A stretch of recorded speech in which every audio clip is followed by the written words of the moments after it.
Good evening and welcome to the Scoreboard, the sports show that you tune into every Thursday evening for what has happened, is happening, and will happen in the world of sports. Thank you for always keeping us company. My name is Ken Chege.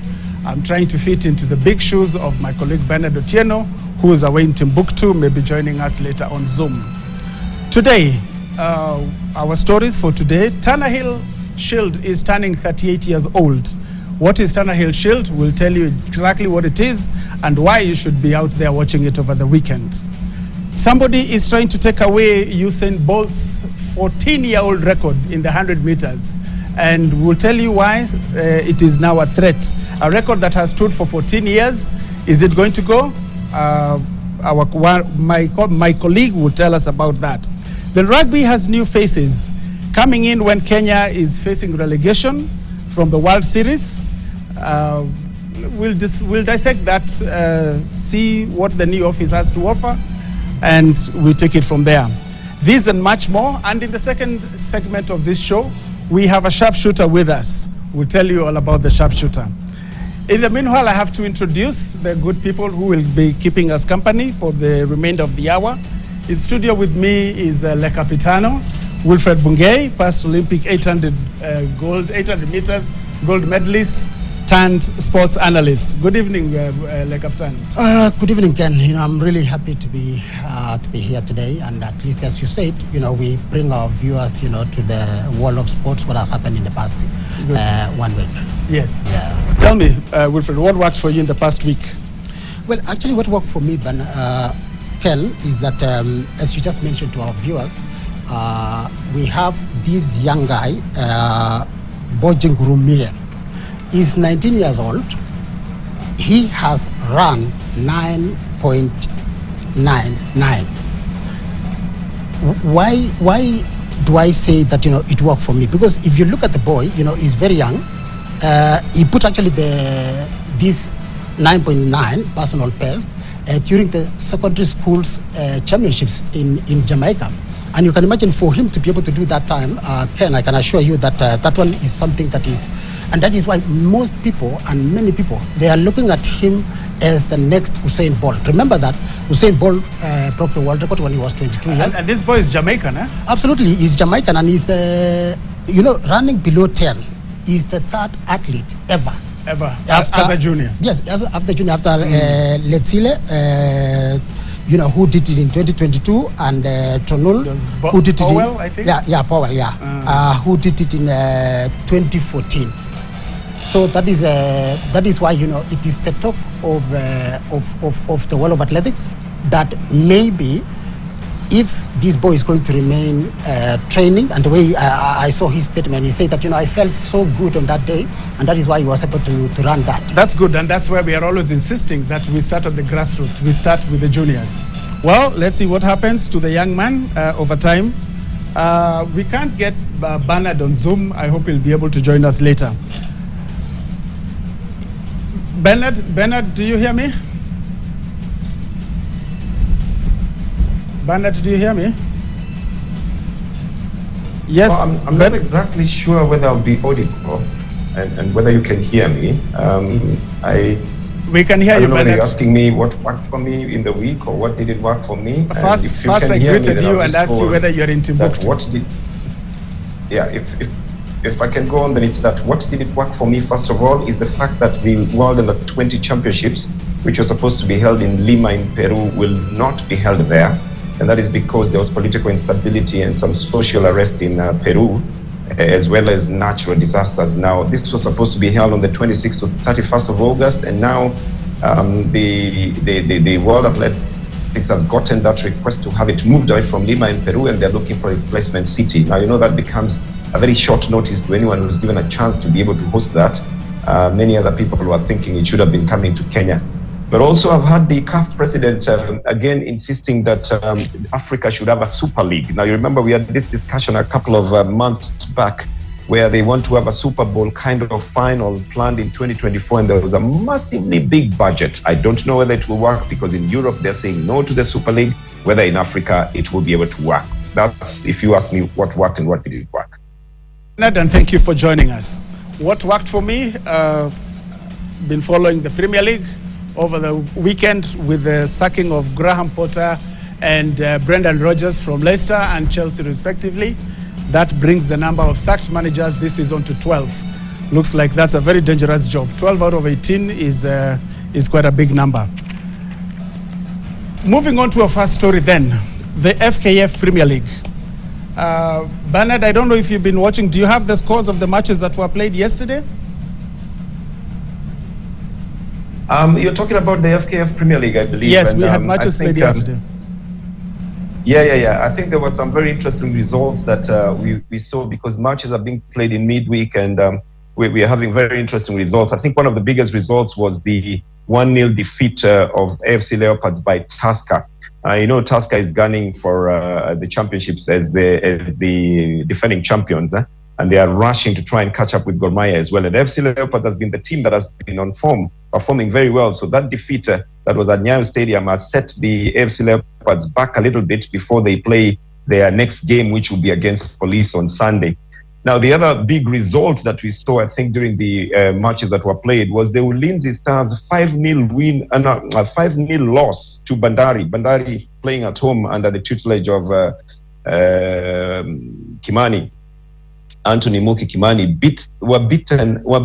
They beat Ulinzi 5-0. Now that's very hard to imagine at about this time when the scorelines were at 0-0, especially Wazito and Police, when the scorelines were at 2-0, Kakamega Homeboys and Rangers, for a margin of 5 against a team that is usually very consistent in limiting the damage. A team like Ulinzi Stars, that was a very, very, very big loss. So I'm seeing a little bit of a situation where probably some teams are seeing the fatigue of being in the Premier League now as it heads towards the business end of things, and we might as well get ready for other shocking results in the time to come. By the time Nzoia is beating Bullets 2-0, and KCB is winning by only 1 goal, and Gor Mahia is drawing 0-0 with Sofapaka.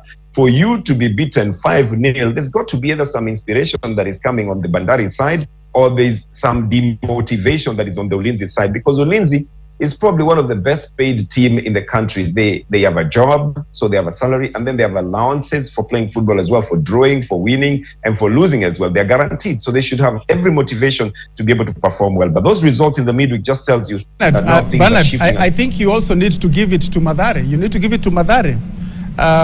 Just a few weeks ago, they were in the tail end, and now they beat Atalanta 3-2. And that means they move up to position 14. Yes. Well away from the relegation. That was a 5-goal thriller, and Mathare United coming again onto the top. They slumped a bit after playing FC Leopards after playing Gor Mahia and FC Leopards in the big game. They again went on a little slump, and now again they're coming up. And that win just confirms that Mathare can always pull itself out of the relegation zone when it means to. I don't know what motivation they always get, but they're able to pull themselves up when they get the chance to. Very good, thank you. Le Capitano, what do you have to say? What's happening with their top scorer? Well, of course, he's still topping. If you see Benson Omala, he has 19 goals as we speak, of course, followed by Rubia with 12 goals. But there's something, Ken, that I want to mention. Yes. Bernard has just talked about fatigue. If you look at the Police, that for a very long time, especially when they were starting, all of us, we had a lot of hopes that they were going to do well. But as Bernard said, there is a fatigue. They draw with Wazito 0-0. So it tells you that, moving forward, most of the teams that were starting very well in the beginning are now really not doing well. But of course, Gor Mahia is topping at the moment, followed by Tusker and Zoya, in that place. Very good. Okay, let's move on to the next story then. We have some very interesting golf that's going on this weekend, both internationally and local. I start with the local bit where the Tana Hill is taking place at Royal Nairobi. We have 9 teams from Kenya. I think we have Muthaiga, Royal, Mombasa, Karen, Windsor, Railway, Sigona, Limuru, and Western, who are all playing for the Tana Hill Shield. This is the 98th Tana Hill Shield. Wilfred, are you going to watch that golf? Absolutely. Again, something that I'm so happy, especially when it comes to golf. If you look at this country, we just hosted the match called Kenya maybe a week ago or 2 weeks ago. That was a huge turn-up.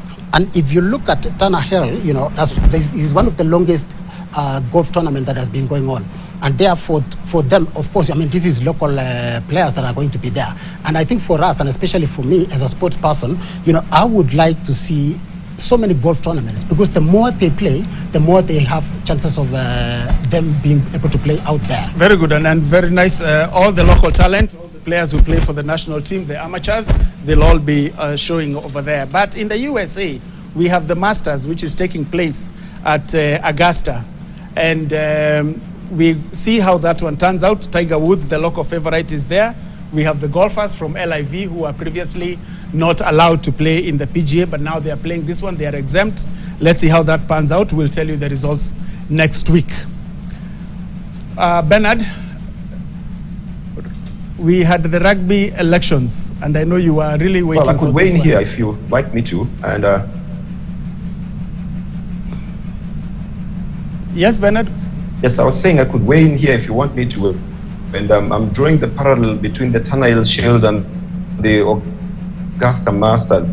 The Turner Shield is actually older than the Augusta Masters, because the Turner Shield is in the 98th edition.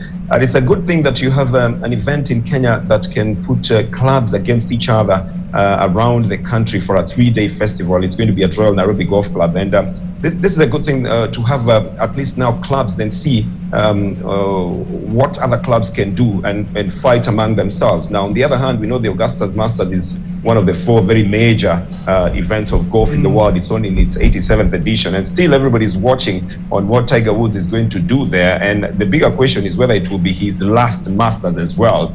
And just the fact that in Kenya there is an event that is running parallel to the Augusta Masters, to me, is already a good success altogether. There's about 88 players in the Augusta Masters, and it's a good course of 6,899 kind of kilometers. And then the PGA and the European Tour and the Japan Masters will be the next ones. For the Turner, this is a chance for the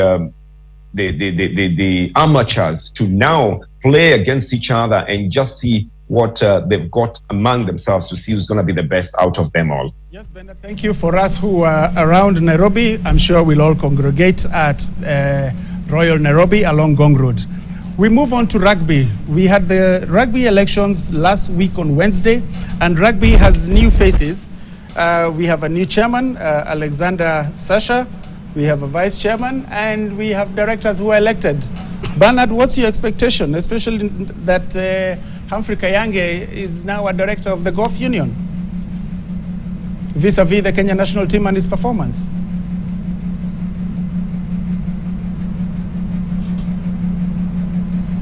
Capitana? Well, I think first and foremost is that we have the new officials, and something that I'm so impressed is the words that Alexander Sasha Mutai mentioned immediately that he was elected unopposed as the chairman. He said that we are going to put the players first. If you remember, for a very long time here, Ken, we have been talking about the players, talking about getting stranded. Maybe they don't have the logistics and all that.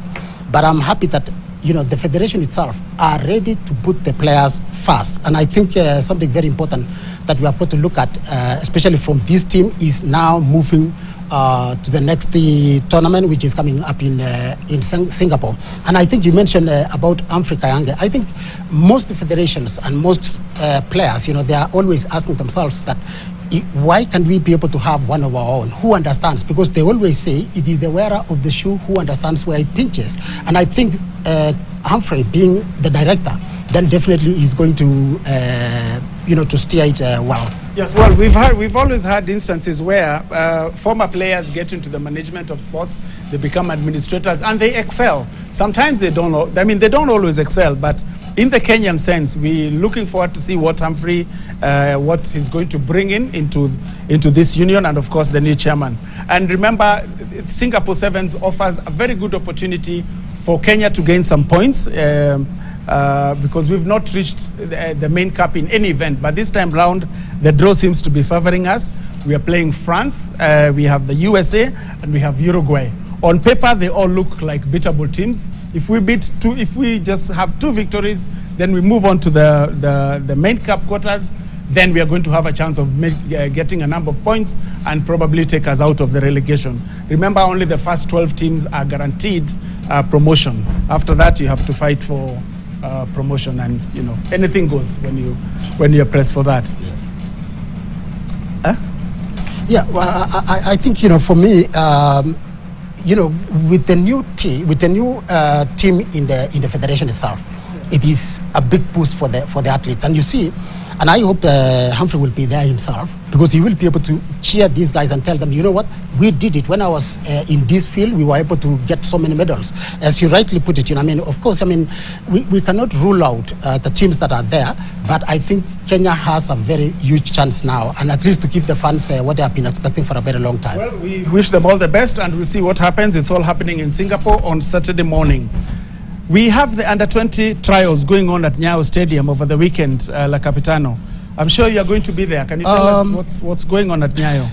Well, first and foremost, we are going to have the under-20 trials, which will be a selection for the African Championships that will be going on in Zambia.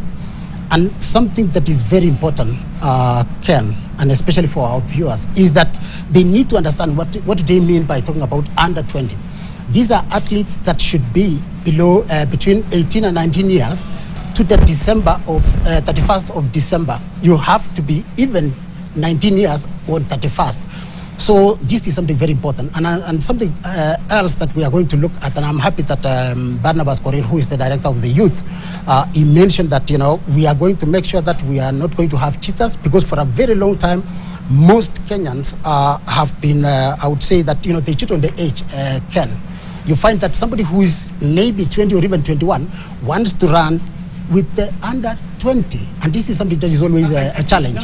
The penalty is very hefty for those who are cheating on their age, La Capitano. Well, there was an announcement in the course of the week. Absolutely, you see, the AK came out very strong. There is no difference between one who dopes and one who cheats. It's exactly the same. Because you can imagine that. What are you? There is a lot of. I would put it this way: you are disadvantaged to the young ones, because those ones who are exactly 18 and 19 when they come there and they are beaten, sometimes they feel demoralized, and therefore it is very important for them, and especially for the federation, to make sure that we find the right age. Of course, I would wish that there is something that you can be able to measure. Let's say if it is blood or whatever it is, because otherwise it is something that we know. You meant to get to know the exact ages of the participants. Yes, and as you see, if you look at these athletes, it is something that most of those who are in school. Yes. I say this, Ken, because for me, I'm a product of school. It is school that made me to be able to run until the senior levels. Yes. And therefore, most of those guys who are going to compete, should still be in either primary or secondary school. Yes, because ideally this should then now be the feeder into the seniors team. Bernard, can you hear us? Can you hear me?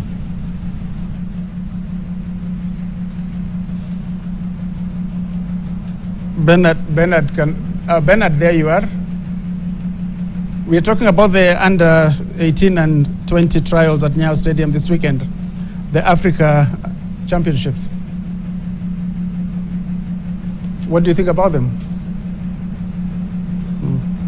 Okay. Sorry, all right, Bernard. Okay, I think you're talking to me. I couldn't hear you. Okay, yes. I couldn't hear you very clearly. Yes, I think it's a very good thing that you're having the under 20 and 18 trials in Kenya, because you remember just recently that team was in the East Africa Regional Championships, and they emerged the winners. They actually picked up all the medals save for in one event. And if that team is still the one that is going to be also competing for places in the under 20 and 18 trials, you can expect that a few of them will still be there as the juniors. And this is the one of those key things that they always talk about Kenya, and the rigorous process of becoming a senior in athletics. By the time you're getting into the senior stage, you've gone through the rigorous process of coming from primary school championships, because I know there are a good number of primary school athletes who are going to be there, and secondary school athletes as well will be competing with the junior adults and the other youngsters of under 18 and under 20. And I can assure you, it's going to be just as explosive as what we had at the East African Championships in Dar es Salaam. So this is one that you can't miss. I am sure all the scouts are going to be there as well to try and find out who is the next big champion in athletics. Very true, Bernard. And like I said, this is a good feeder into the senior side, Ken, there's something that I want to follow up, especially with what Bernard said. You know, the last time when the championships was there, I think that is in 2019, that was going on in Abidjan, where Kenya finished second after South Africa. And I'm happy, you know, Bernard mentioned that, you know, those athletes who are in the East African Championships a few days ago are going to compete. Then automatically we expect better results than in 2019.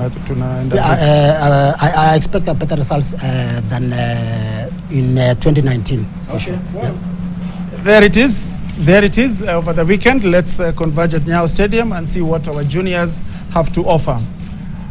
We've had a series of marathons over the past few weeks. Le Capitano, I know you've been watching. I know you have been compiling. What's your take on what's been going on? Where do you think the Kenyans stand? Well, we haven't started strongly, have we? Well, yes, we haven't, because as you rightly put it, you know, we have had a number of marathons, but probably I'll mention a few, because we had Daegu, we had Paris, we had Milan, we had Xiamen, and a number of marathons that was going on over the weekend. If you look at Daegu, for example, you know, it was won by Ethiopian Mekesha, followed by Stanley, number 2, Paransike, Ethiopia. You know, if you look at Daegu, for example, it was dominated especially by Ethiopians. Even for the women's, you know, 1-2 was women. If you go to Paris, again, you know, it was won by Ethiopian, Abeje Ayena, who ran 207, Kuya Dola, again, you know, Ethiopian, Josephat Poit, third. And then in the women, you know, we were very lucky, especially for the Paris Marathon, where Hela Kiprop won. On the Milan, you know, we were very lucky.